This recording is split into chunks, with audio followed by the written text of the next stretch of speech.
Welcome back, everybody. Great to have you here. Excited to get into episode 268 of the Integrative Health Coach Success Podcast, where hopefully we're helping you each and every week to build a career that you love, to be able to work with more coaching clients that are rewarding not only for you, but for them. They get the results. You get the pleasure, the satisfaction, the pride in being able to help them in a career that you're truly passionate about. So today what I want to do is I want to go over how the top health coaches rise to the top of their field. This is something that I was actually having a conversation with one of my colleagues the other day. And we were basically just thinking about, both of us do a lot of teaching, and we kind of look back on our career, what we've done, what colleagues of ours have done. And it's funny because neither one of us ever planned to run, fairly large health-based companies and to be able to hopefully, affect some good amount of change in the world. It was just not a goal of ours. And so we just started to think about like how many other people do we know in our field, colleague-wise, did they set out specifically to grow a large business? Did they was that their goal, to be able to become, a preeminent company or whatever it might be?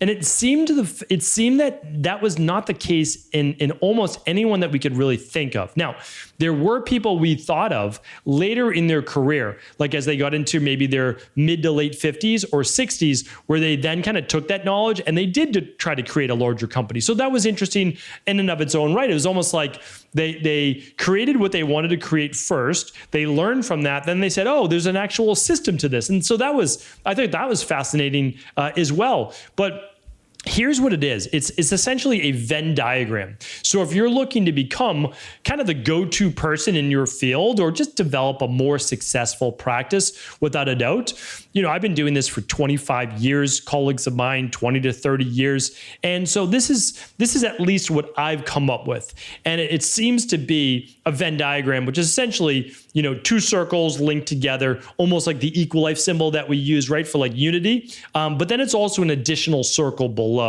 And each circle has its own uniqueness. But then in the middle, that's the sweet spot where they all come together.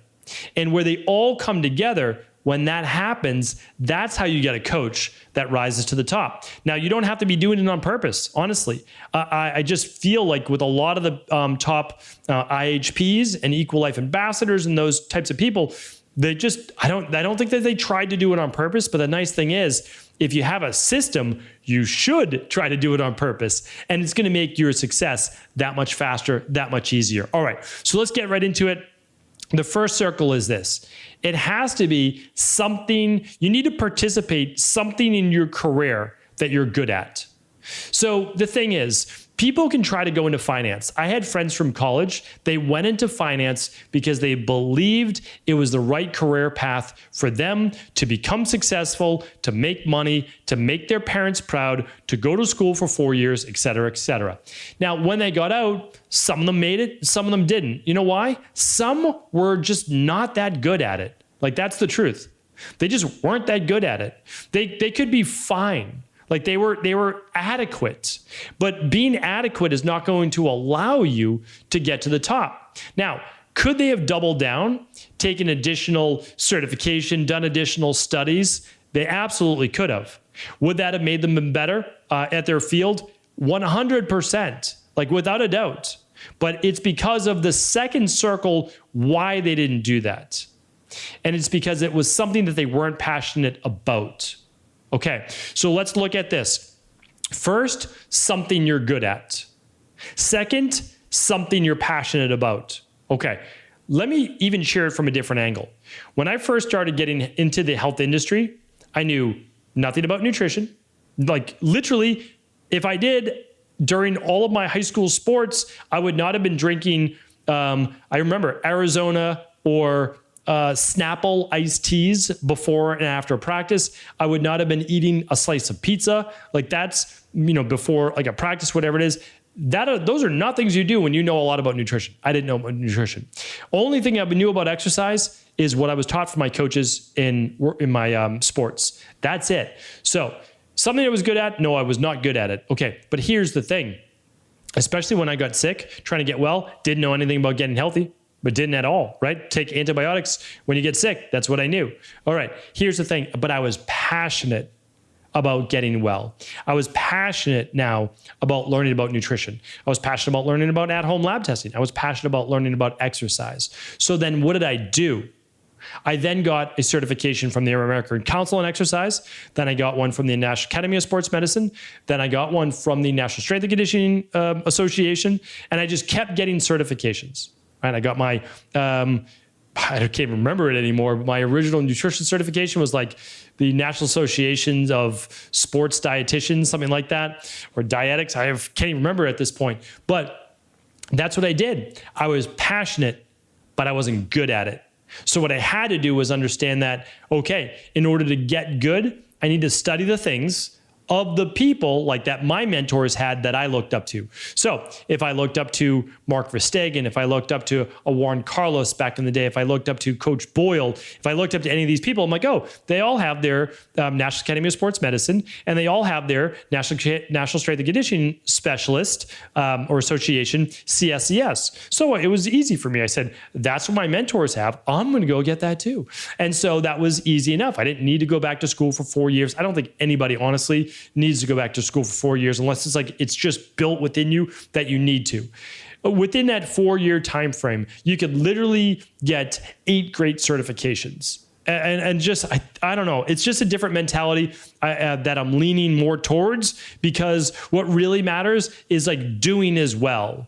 And I learned at least as much of my internships that I did from like textbooks. So it's like all that matters. But what does it start with? Something you're passionate about, because you can get good at it. Now, let's say you're passionate about it and you're good at it. Okay, now we've got 2 circles, and you can get good at anything. Trust me, you can get good at anything. Those people in finance, they didn't get good at finance. You know why? They were bored. They weren't interested in it. It was just about making the money. That's never going to be, that's not the ticket at all. If they were passionate about numbers, if they were passionate about investing, they would have been studying, listening to audiobooks, getting mentors. Just wasn't their thing. And so that's the problem, right? Okay, now we've got both circles. We need the third one. What's the third one? That will allow you to become a top health coach and rise to the top of your field. It's something that people want. This was an interesting one for me that I had to learn. I got the first 2, but I needed to learn the third. And here's how I learned it. When I was a young nutritionist and personal trainer, just like every other most personal trainers, you want to work with athletes, you want to work with celebrities, you want to work with all those different people. Well, here's the thing. You learn really quickly that most professional athletes already have their athletic trainer or their trainer that they were working with since they were younger, right? And they like this person, they know this person, et cetera. It doesn't mean that you can't break in the field. You can, okay? You absolutely can, just like anything. Now, college athletes, well, back in the day, they weren't getting money, and so they couldn't necessarily afford it. So there's that part. Celebrities, yeah, much harder to break into, can do it, but a lot of personal referrals.